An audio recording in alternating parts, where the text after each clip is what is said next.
मैं आपका भक्त हनुमान हूँ। मेरा जीवन ही आपकी सेवा के लिए हुआ है और ये मेरा दुर्भाग्य कहूँ या अपना सौभाग्य कहूँ, देर से आज इतने दिनों के बाद मैंने साक्षात आपके दर्शन किए हैं मेरे प्रभु राम। आज मेरा जीवन सफल हो गया। मेरा तो मन करता है भजन गाऊं, मुक्त हो जाऊं, मुक्त हो जाऊं, मंत्र मुक्त हो जाऊं। आहा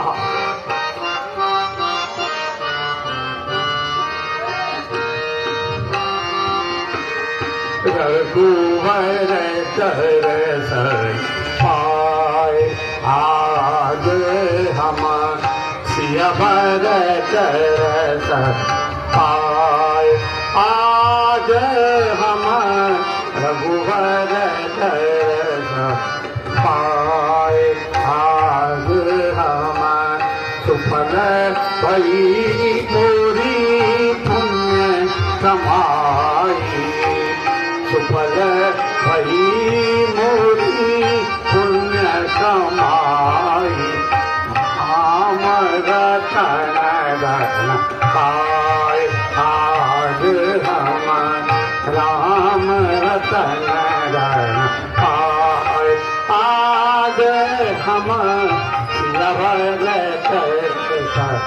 पाए आज हम इंद्र वरुण ब्रह्मा